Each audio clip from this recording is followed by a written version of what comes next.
everybody. I'm back with chapter 11 of Charlotte's Web. So yesterday when we left off, Charlotte had promised Wilbur that she was going to save him, and she had ripped out a part of her web, and everybody had gone to sleep. So today the chapter is called The Miracle. The next day was foggy. Everything on the farm was dripping wet. The grass looked like a magic carpet. The asparagus patch looked like a silver forest. On foggy mornings, Charlotte's web was truly a thing of beauty. This morning, each thin strand was decorated with dozens of tiny beads of water. The web glistened in the light and made a pattern of loveliness and mystery, like a delicate veil. Even Lurvy, who wasn't particularly interested in beauty, noticed the web when he came with the pig's breakfast. He noted how clearly it showed up, and he noted how big and carefully built it was. And then he took another look, and he saw something that made him set his pail down. There, in the center of the web, neatly woven in block letters, was a message. It said, "Some pig." Lurvy felt weak. He brushed his hand across his eyes and stared harder at Charlotte's web.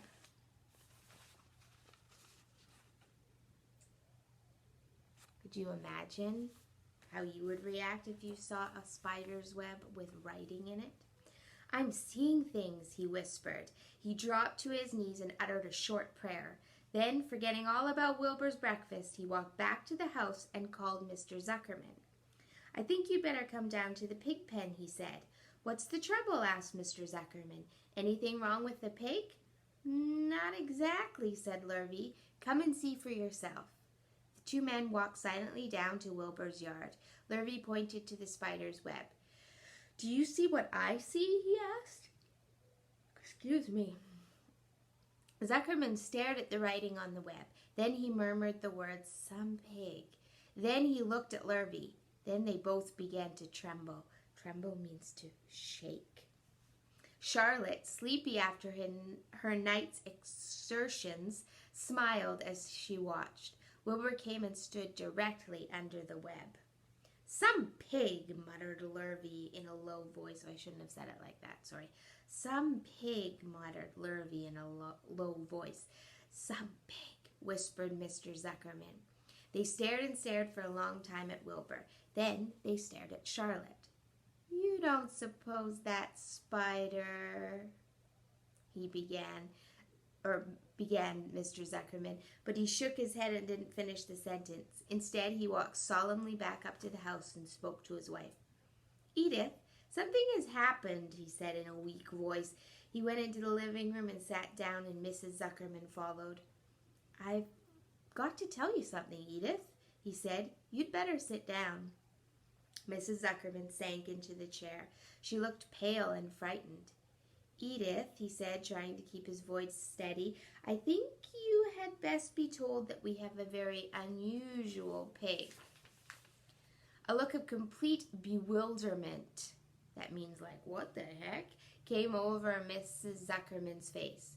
"Homer Zuckerman, what in the world are you talking about?" she said. "This is a very serious thing, Edith," he replied. "Our pig is completely out of the ordinary." "What's unusual about the pig?" asked Mrs. Zuckerman, who was beginning to recover from her scare.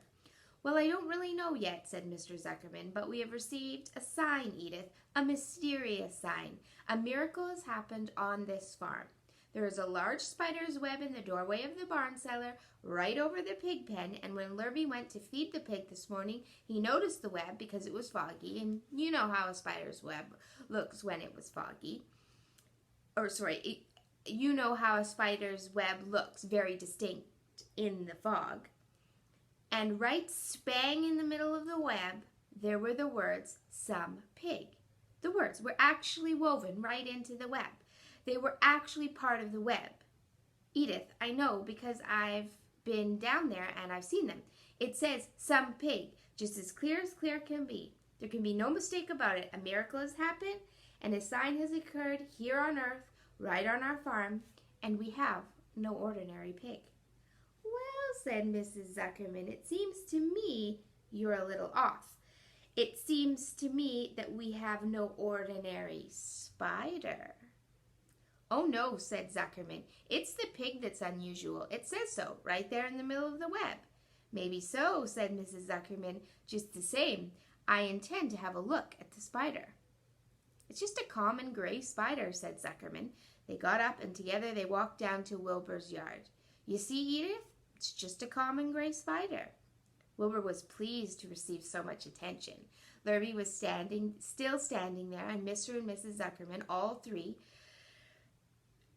stood for about an hour reading the words on the web over and over and watching Wilbur. Charlotte was delighted with the way her trick was working. She sat without moving a muscle and listened to the conversation of the people. When a small fly blundered into the web just beyond the word pig, Charlotte dropped quickly down, rolled the fly up, and carried it out of the way. After a while, the fog lifted, the web dried off, and the words didn't show up so plainly. The Zuckermans and Lurvy walked back to the house.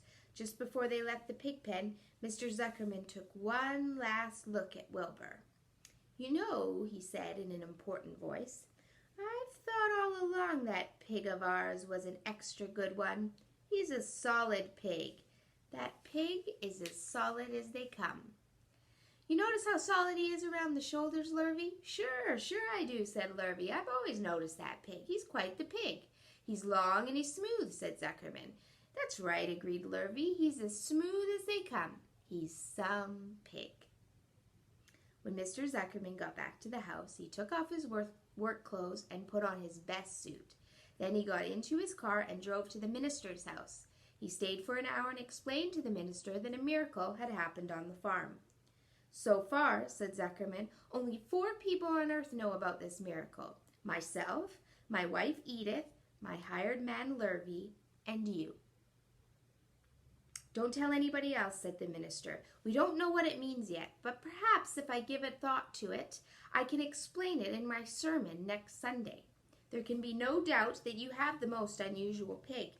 I intend to speak about it in my sermon and point out the fact that this community has been visited with a wondrous animal. By the way, does the pig have a name?" "Why, yes," said Mr. Zuckerman. "My little niece calls him Wilbur. She's a rather queer child, full of notions. She's raised the pig on a bottle, and I bought him from her when he was a month old." He shook hands with the minister and left. Secrets are hard to keep. Long before Sunday came, the news spread all over the country. Everybody knew that a sign had appeared in a spider's web on the Zuckerman place. Everybody knew that the Zuckermans had a wondrous pig. People came from miles around to look at Wilbur and to read the words on Charlotte's web. The Zuckermans' driveway was full of cars and trucks from morning till night. Fords and Chevys and Buick Roadmasters and GMC pickups and Plymouths and Studebakers and Packards and DeSotos with transmissions and Oldsmobiles with rocket engines and Jeep station wagons and Pontiacs. The news of the wonderful pig spread clear up the hills, and farmers came rattling down in buggies and buckboards to stand hour and after hour at Wilbur's pen, admiring the miraculous animal. All said they had never seen such a pig before in their lives.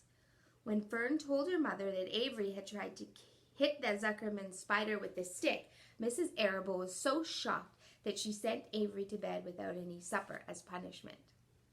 In the days that followed, Mr. Zuckerman was so busy entertaining visitors that he neglected his farm work. He wore his good clothes all the time now, got right into them when he got up in the morning. Mrs. Zuckerman prepared special meals for Wilbur.